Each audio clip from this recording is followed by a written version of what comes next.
With the original two Tony Hawk Pro Skater games selling like crazy across all systems they landed on, and even getting a second print with the Platinum label on the original PlayStation, there's no denying that Neversoft, Activision, and the Birdman had basically found a way to print money. But at the same time, the games themselves were genuinely good, so the train of thought by everyone involved must have been, why stop now?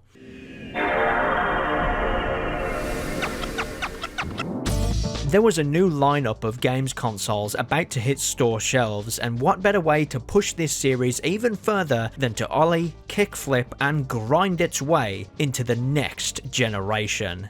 So, after playing through the first two games, I also figured, why stop now? I grabbed myself a cheap copy of Pro Skater 3, and I figured I'd give it a go.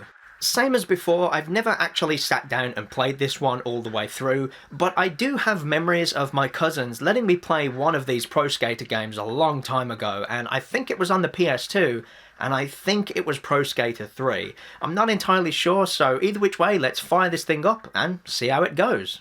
Okay, so straight away, the Neversoft logo here pretty much confirms it. I definitely remember the eyeball dude from the logo getting up and pulling off some sick tricks. I'm pretty sure you can actually play as him too, if I remember right. But yeah, either which way, I'm something of a logo enthusiast myself, so I love seeing Neversoft having fun with theirs like this. At face value, everything seems to be set up pretty much the same as it was before, with a few different modes to choose from on the main menu, like free skate, single session, and of course the career mode, as well as options for making your own parks and characters again. I had a quick play around with the character creator to make a generic me, and yeah, I guess this will have to do. On the plus side, you can actually wear glasses now, which is great for someone like me. Last time, my custom skater was basically doing all of this blind, which, yeah, I guess that explains a lot.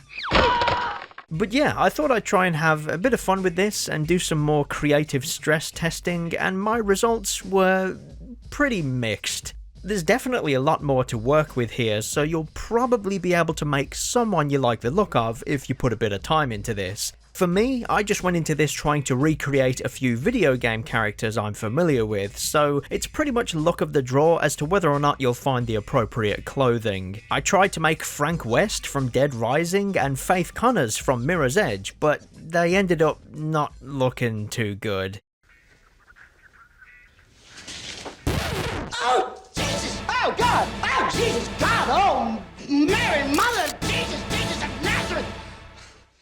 I did make Lara Croft though, and you know what? I think she looks okay. Obviously she doesn't look perfect, but I'm pretty sure anybody could look at this and tell me who it's supposed to be, right? But as far as the career mode is concerned, I'm just gonna stick to playing as this guy. Same as last time, I'm mainly jumping into this to try and do as clear a run of the career mode as I can, and structure-wise, things are pretty familiar here. Each level once again has a set of goals to complete with a 2-minute timer, and of course you can spread out doing these over however many attempts you like. But unlike the second game, there's no more cash to collect in order to progress anymore, with the overall structure being a little bit more like it was in the first game. All you gotta do is just clear the goals in each level, and eventually you'll unlock more stuff to do. And with no cash to collect, that means stat points no longer need to be purchased, and instead you can now find them within the levels themselves, exactly like it was with the bonus tokens in the original game. These big spinning stat points are really easy to spot from a distance, but the trick half the time is actually getting to them. Most of these are fairly easy to reach, to be fair, with others being a little bit out of the way and requiring some of that good old janky Pro Skater platforming that's becoming very familiar to me now. Yeah, getting these tokens was pretty fun because some of them do truly feel like you've earned them, but without the need to collect cash and purchase them outside of the gameplay. And of course, once you've got your hands on these, you can level up some stats to make your skater dude, you know, be better at that thing that you want them to be good at. Yeah. For levels this time, we've got the Foundry, Canada, Rio, Suburbia, the airport, Skater Island, Los Angeles, and Tokyo, with a handful of extra levels, including some from the original Pro Skater, as a reward for completing the career mode and doing an absolute ton of replaying the game over and over again as all of the different skaters. And yeah, based on how things have gone so far, I'll just let you decide whether or not you think I actually took the time to do that. Generally speaking, I do really like the levels here, and this is probably the most consistently good set of levels so far, because it's really hard for me to point out any that I'd say I actively dislike. The Foundry, Canada, and the airport were all highlights for me, especially the airport. Wow, this level is great! And that came as a surprise to me, because so far I've consistently said that I prefer the more open-ended skate park level designs over the linear styled ones, which is still the case. I do still prefer these, and Pro Skater 3 mostly has levels that fit into that design choice. Because you might know me by now, I do like some more open areas to play around in when it comes to action platformer games, which, if I take off my glasses and look at this with my blurred vision, I'd basically say that's what's going on with the Pro Skater series at this point. You cannot tell me this is not a 3D action platformer game. I was kind of hesitant to say that with the first game, but the more this series goes on, the more I'm convinced by it. This is some Super Mario 64 levels of controller malarkey bullshit being done to make my guy jump around on screen like this. Anyway, while the airport is indeed a return to that linear corridor design that we first saw with the mall and the downhill jam levels of the very first game, it's an idea that's been done a lot better here. Sure, it's mostly linear, but there's a lot of open areas to session around on your way down, with a bunch of side rooms to poke around in and find secrets and clear objectives. But it was still really fun to navigate because of how well everything flows together here. You can basically clear this entire location in one massive combo if you wanted to. Then there's trying to avoid the security scanners, tracking down the pickpockets, and shredding across the flags of the world. There's so much to do here, it's so good. I've also got to give a big shout out to the goal introduction sequences in Pro Skater 3, because in the first two games we just got this little screen giving a brief description of what each goal was, but this time we get a floating camera shot from within the level itself to provide a hint of what it might be and some context of what it's all about, along with the best sound effect in the world.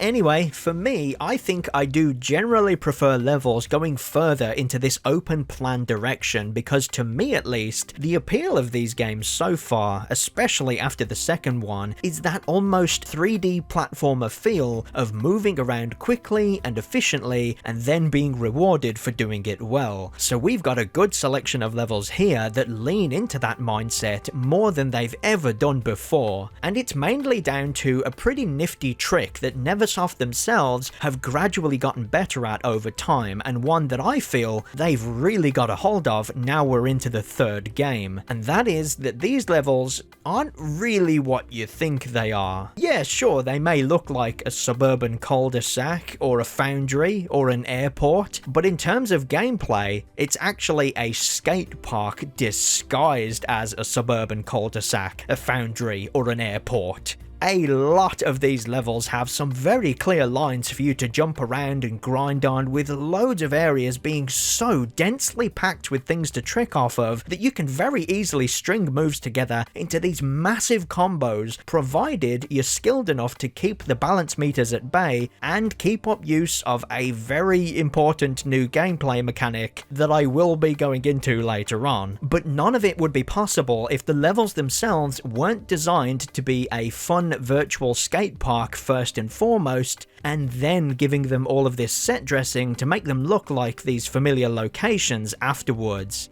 I would say this is a moment-to-moment gameplay above all else approach in level design, and it shows because these levels are so much fun to play around in. Even in free skate mode, where there are no goals to complete whatsoever, I can and have killed so much time just enjoying the act of moving around and flying all over the place like a lunatic. And it's clear as day straight away with the opening foundry level. This is such a good level. I've no idea why all three of these games so far have had an industrial themed one to start things off, but who cares when they keep getting better with each one? I guess it's just the power of the PS2 flexing its muscles here, but there's just so much more stuff to see and do here in the Foundry compared to those other two. You've got a shitload of skatable terrain, some proper verticality thanks to walkways and rafters that go high into the ceiling, and even a molten hot fire pit for you to jump over.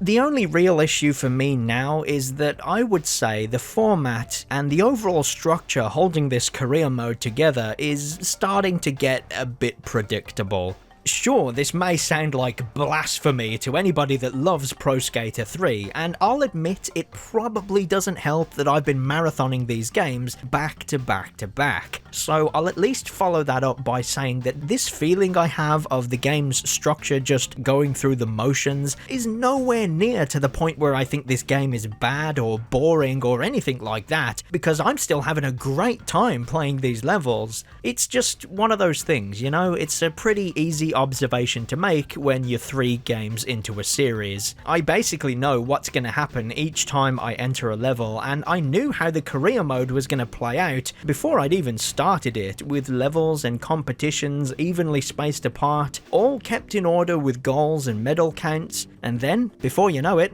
we're done here. The gameplay this time may be buttery smooth thanks to the brand new consoles, with new tricks to do along the way, but for better or worse, the format is exactly the same as it was before. I can at least give props to Neversoft for maybe knowing this was the case, because level goals this time do often have a little bit more going on, with a fair amount of these objectives being woven together into a kind of story of sorts. I don't mean there's a full-on story mode or anything, at least not yet anyway, but it's more so that some of these levels now have something going on in the moment that your skater has to get involved with in order to help people out. I guess if I had to word it differently, it would be like how most games have a feature film presentation when it comes to a story mode with one continuous story, whereas Pro Skater 3 does it more like each level being part of its own anthology of separate short films. You know, each one is slightly different from the last.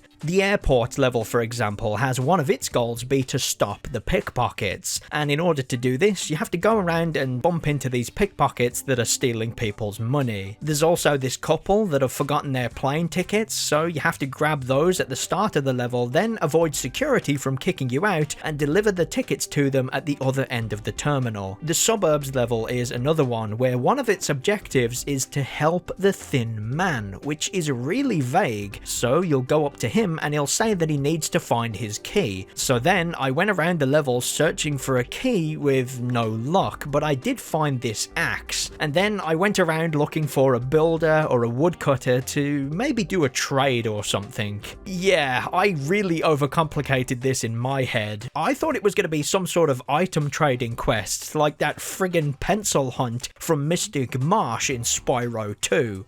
And that train of thought went on for quite a while, until I remembered that the thin man was actually stood outside of a boarded up section of his house. And so yeah, the axe is the key. So you go up to him, he takes the axe off of you and busts open the door, and now you've got this entirely new, spooky area of the level to skate around in. This is awesome! This kind of thing is something you could clearly see Neversoft experimenting with in Pro Skater 2, thanks to having hidden areas that you could open up by interacting with certain props found within those levels. And now, they've sort of incorporated some of that idea into the level goals themselves, with a handful of these having a permanent effect on the level around you. The Los Angeles level is probably the best example of this, which has this almost multi-threaded storyline going on about a police chase and an earthquake hitting the city, with you eventually using the chaos from the earthquake to help the police stop a runaway van. But it all plays out from just doing a few of the level goals that are scattered around the level, which you would be doing anyway. For me, it makes these level goals so much more interesting to talk about than pretty much every other goal in both of the original games, whereas now you've got some proper cause and effect and levolution stuff going on, which is really cool. So things like this, the thin man in the suburbs, the pickpockets in the airport, defeating the bullies in Canada and wrecking the metalworks in the foundry. I don't know, I just find it really interesting to see each level have these distinct stories and events unfolding from us completing goals that seem almost trivial at face value until you do them and then something crazy happens. And I think it's good that you get that feeling of your skater going around and doing these goals for an actual reason, with a proper visual aftermath for some of the bigger goals, instead of how it was in the previous two games where it was just, I don't know, smash these boxes, I guess, because reasons. The only thing that hasn't really changed from the previous two games are the competitions, and to be honest, I'm okay with that. The format for these was pretty good to begin with, and at least here, they straight up tell you that bailing is what deducts the points, so mystery solved, I guess. So yeah, even if I were to say that at first I was maybe a little bit disappointed with the career for just being more of the same, the levels being as good as they are, along with each one having a lot more personality coming across through its objectives and secrets, I can at least say that all of this other stuff going on is a great way of injecting something new into that original format, so, you know, everything kind of balances out in the end. The other important thing to discuss about any of these games is the control scheme, any new additions to it that have been made, as well as the overall game feel, and yeah, I've got quite a bit to say here. I'll start off with the good. Firstly, the big drop mechanic has taken a big drop off of a cliff and into the trash. Great! Yeah, this was a mechanic that was introduced in Pro Skater 2, and while it wasn't the worst thing in the world, I just felt like it was a bit of a needless mechanic that was trying to add realism to a game that, hang on a second, let me check my notes here. Yeah, it lets you play as Spider-Man whilst web-zipping and doing backflips off of skateboards. So yeah, it's completely gone now, and I don't miss it at all. You can jump off of whatever you like and land without bailing now, and the only rules that matter are the golden rules. You know, making sure the board is facing the right way and you're not in the middle of a trick whilst trying to land. And this means that in theory, there is more time for an extra trick whilst you're in the air now, which is way more important than realism or immersion here. I mean, look at the stuff you have to do in this game. Of course I don't care about it being realistic. It also seems like one of those instant regret moments on Neversoft's part, because I'm pretty sure Big Drop never made a comeback in any of the subsequent games they developed from this point on. It does make a sneaky comeback elsewhere in this series though, but we'll get into that much later on. As for the new stuff, there is one big new addition that I'd say Pro Skater 3 is most known for, and that is the Revert. This is a very simple move to pull off with just a tap of the R2 button, but what it does for the overall moveset is kind of incredible. Just like the addition of the manual in Pro Skater 2, this ends up being an absolute game changer, because now you can seamlessly link vert tricks straight into a manual by way of doing a revert in between the two, which means you get to keep your current combo. Before now, you could be really crafty with your use of grinds and manuals to keep your combo going for a pretty decent score, but the vert ramp was always the end. It doesn't matter how flashy that vert trick was, as soon as you land, that was it. Combo ended. But not anymore. Vert trick to revert, and then revert to manual, and from that manual, the possibilities are almost limitless. You could jump up and grind on a rail, or go for another vert trick if you have enough momentum. I don't know, do whatever you want. And the thing is, there is pretty much no downside to the revert being here. If you don't want to use it, you technically don't have to, but I would strongly recommend getting used to that timing, because it's a fairly easy to learn skill-based move that rewards your good timing with the potential to go crazy with these combo scores. There's a good reason people always go nuts when talking about the revert in Pro Skater 3. It's such a ridiculously simple move to do, but it completely transforms the way you think about playing Pro Skater, because now you can combo everything. There are a few other smaller scale additions, like how you can now double up on flip tricks, which is a nice idea on paper, but even with maxed out ollie and airtime stats, I found doing this anywhere other than a vert ramp to be a way bigger risk than it was worth most of the time.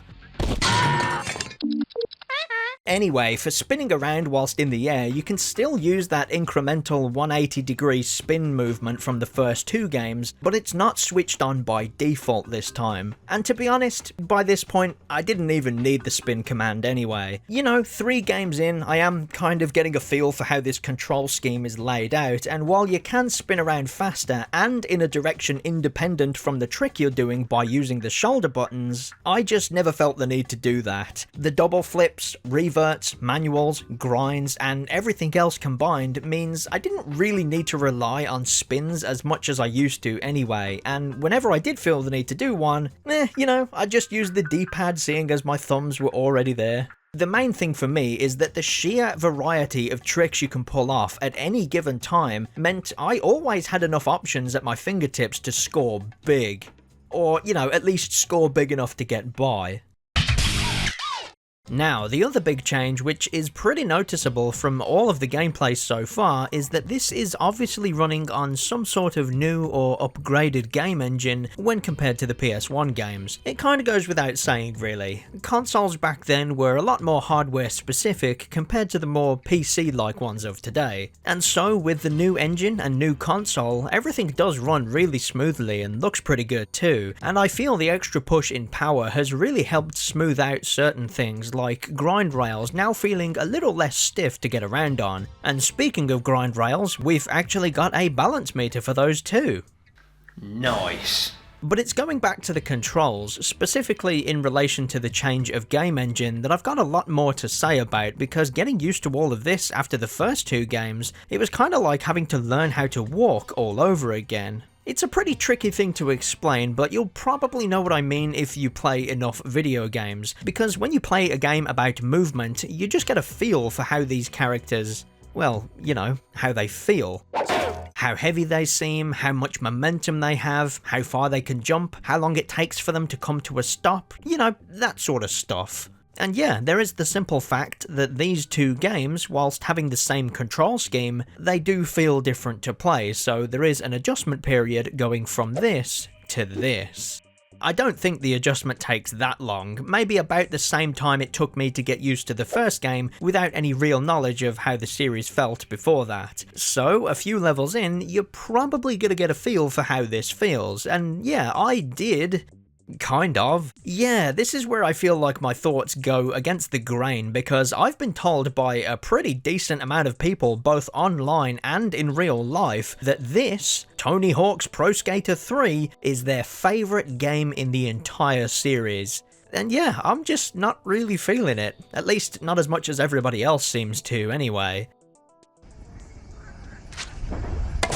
Now, stay with me here, because this doesn't invalidate everything else I just said. I do still genuinely feel that the levels here are probably the best they've been so far, and that the controls are generally a bit better than they were before, and that the revert is amazing, and even the smaller additions like having a balance meter for grinding, it's all really good stuff. But there is something going on here with the game feel, and it took me quite a while to figure out exactly what my issue was, and after 2 entire playthroughs and a whole lot of thinking it over, I think it's the trick animations, mainly for grab tricks, but also a few of the flip tricks, with the timing of these just seeming a little bit off. Maybe I'm noticing this a lot more than most people because I've been playing these games back to back, but for me, it's not only that pulling off the special tricks seems harder this time because the window for doing the trick inputs has been tightened up a little bit, but it's also because you have to almost accommodate for the time it takes for your skater to return to their neutral position before finishing any tricks. It's really hard for me to show this on screen, but even after letting go of a grab trick input, it's the fact there's a few frames where my skater is still technically in the middle of the trick animation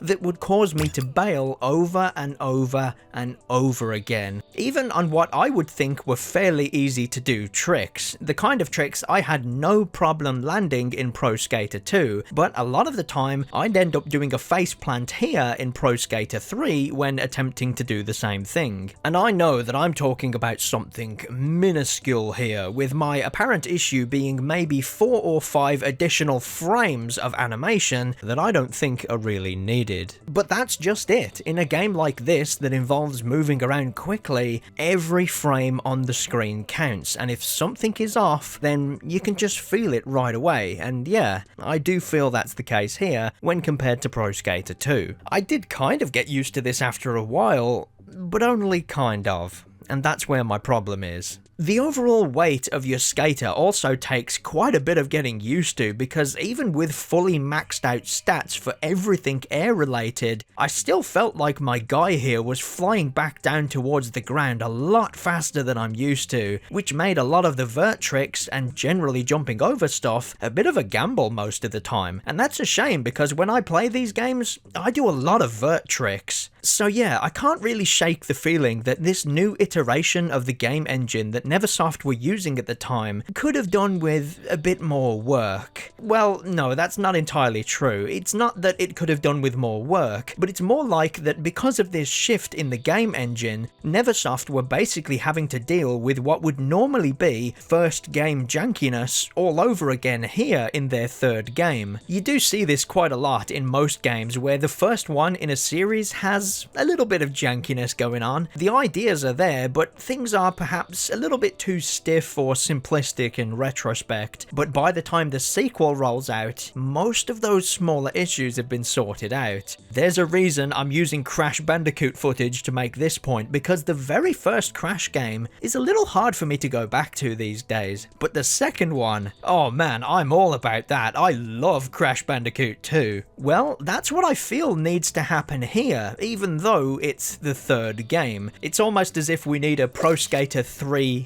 2 or something for this to feel as good as I imagined it would be based on everybody else's opinions. That analogy of me feeling like I've got to learn how to walk all over again is probably the best way I can think to word it, and to some extent it seems like Neversoft had to do the same, rebuilding their now established formula from scratch using new software, and for all of the very good things that Pro Skater 3 does, I can't help but feel that first game jankiness creeps through a little bit more than most people remember. So yeah, those are my main issues, which is a shame because everything else, like how fast the skaters are able to move around, how snappy and fun grinding around on rails feels now, and when stringing things out into these massive combos thanks to using the manual and revert in tandem, all of that stuff feels amazing. But yeah, I just could not get a good grasp on how things generally feel here for some reason. Whatever setting needs to be adjusted, it doesn't need adjusting by much, but there is definitely something going on here which threw me off for most of my playtime, across 2 entire playthroughs. I'm really hoping whatever this is gets fixed ASAP, because I know there are a lot of games in this series that ended up using some form of this engine from here on out, so we'll just have to see how that goes. Anyway, going into some of the other stuff we have here, first of all, there's the licensed soundtrack, which I got a few comments about last time because I didn't really talk about it all that much. And to that I say, what else can I say? You know, I'm not really a music guy. I almost exclusively listen to video game soundtracks these days. But that being said, the music here is pretty good. And that's the thing, I thought it was pretty good in the first, second, and now third games, so my opinion hasn't really changed. I'll let you know if it does. It's all really good at pumping you up and getting you keen to land these sick scores, but that's kind of all I have to say about it, really. I'm way more comfortable talking about gameplay mechanics than I am about actual music, and even if that was the case, it's not like I can play any of these songs in this video anyways, so that's all I've got. Until further notice, yeah, the music in these games is pretty good. As for everything else, same as before, we've got the park creator, which again, because of this shift to newfangled technologies with the PS2, it does feel a little less clunky to use, it has better camera controls, with more pieces and parts available for you to create something, and there's no more loading screen between building and testing these levels, so that fun of constantly making small adjustments to create the perfect park is even more the case here than it was before. That's not to say mine is perfect by any means, but I did have a go at making something, and it's pretty fun making an obstacle course I know I can basically combo all the way around thanks to the revert being added into Pro Skater 3. There's also a few pre-made parks to take a look at, and some of these do show off the potential of this mode, others not so much, but there you go. Overall, I am liking the improvements made to the park creator though.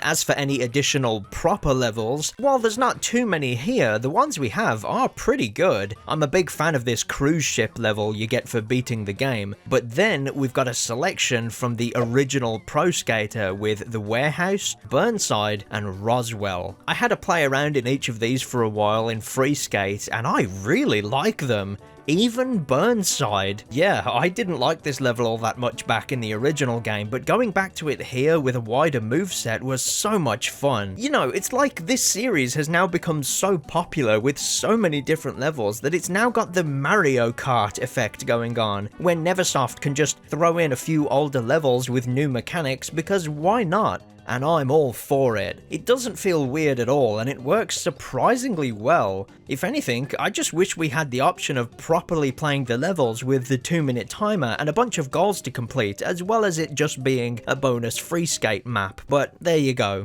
And finally, if there's one other thing Neversoft went all out with here, and something I do actually remember from my younger years of seeing my cousins play this, it would be the Secret Skaters. Because yeah, memory served me well, you can indeed play as the Neversoft eyeball guy from the opening logo, and even Ollie the Magic Bum.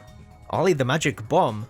Oh right, Ollie the Magic Bum from Venice Beach. That's actually pretty funny, I like that. Get out of here, you creep! But the big memorable characters are the wild cards like Darth Maul and Wolverine. I mean, it's no Spider-Man, but yeah, it's pretty cool going around as Wolverine, slicing up the skateboard with his claws. And check out Darth Maul, he's got his crazy lightsaber out the entire time, and you can even make him spin it around and do flips on the grind rails and stuff. I tell you what, the force is strong with this one.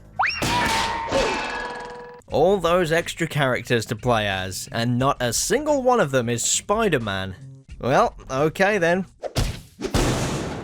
Anyway, with how well the first two games sold, there was no doubt that this series was going to survive the initial leap into the next generation, and with it came a lot of improvements. The levels are bigger and more detailed than ever before, with level goals now being grounded within a little narrative for each location, and the Revert is hands down an excellent new addition to the crazy arcade skateboarding moveset that I've grown to love with these games. Combine that thing with the manual and you can go crazy sessioning these levels for some insanely high scores. My only real issue is how everything just feels, you know? The physics of everything, the weight of your skater, as well as the timing required to do air tricks. Even now, across 2 entire playthroughs, there's just something ever so slightly off about it all for me. It's not off by much, but enough for it to be consistently noticeable.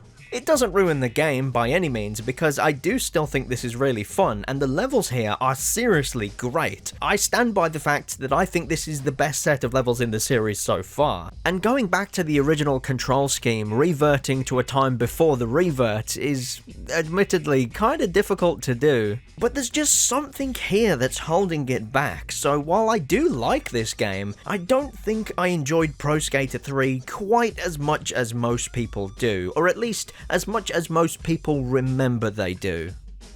Anyway, seeing as I'm here, I may as well take a look at another version of this game with Tony Hawk's Pro Skater 3 for the PS1. Yeah, while my plan was to originally just follow Neversoft and the games they made within this series, this PS1 version was pretty easy to come by, so I figured I may as well take a look while I'm here, you know? This PlayStation port was developed by Shabba Games, who were an Activision subsidiary, mostly developing ports of these Pro Skater games, as well as a few licensed games here and there, none of which I've actually played except for Spider-Man Web of Shadows. That was them? Huh, what do you know? Anyway, this version was no doubt made to keep the older generation of consoles supported, because not everybody jumped ship to the next one straight away, so there's a lot of money to be made by simply having a version of the game available for the older system. I mean, it's a thing that still goes on to this day. Anyway, you know how I said Pro Skater 2 could have maybe been seen as a DLC to the first one to some extent by today's standards? Well, that's definitely the case here, because this is basically Pro Skater 3 forcibly crammed into the engine of Pro Skater 2 and all of the limitations it brings. But I find that kind of interesting, really, because these days you see all sorts of little demake projects popping up all the time, except this is an actual official release that gives off that exact same kind of energy. Well, it does if you go into it after playing the PS2 version like I've done anyway. As expected, this does play a lot like Pro Skater 2. In fact, in terms of the game feel, it is exactly the same, so there's not much to say there, except for the fact that some of the new additions from the bigger console versions of Pro Skater 3 have carried over to this one, to be fair. The revert is here, and while it does feel like it's been shoehorned in, because I'm pretty sure this is just the switch stance animation that plays, I mean, it does work, and you can do some pretty good combos here because of it. It's just not as reliable to pull off as far as I can tell. There's been more than a few times where I'll press R2 when landing from the vert ramps, and it just doesn't work, and I don't know why. But this is mostly the same game at face value, except for, wait a second, what was that I just saw? Yeah, this is what I meant earlier on when I said Big Drop never made a comeback in any of Neversoft's subsequent games, because don't forget, they never made this PS1 port, and for better or worse, it has a lot of Pro Skater 2's features, including the good old Big Drop. Like I said, it's not the worst thing in the world, but equally, it's not my favourite thing either. It just is. Aside from that, this is very similar to this port's namesake. Levels do look a lot like their bigger counterparts, with some smaller cutbacks to things like furniture and other set dressings here and there, but it's all recognisable when you compare them, and in one case, it's actually the complete opposite when it comes to things being cut back. The Canada level in this PS1 port, I would say, is better than the one Neversoft made, because there's basically an entire second half of the map that's now properly skatable terrain, featuring some log cabins, railway tracks, and rooftops to trick around on, whereas in the original version, half of this level is made with one direction of travel in mind, so it's not as free-flowing. None of this is as noticeable on its own, but when you compare them side by side, I do kinda wish this version was the one that's in the PS2 game now.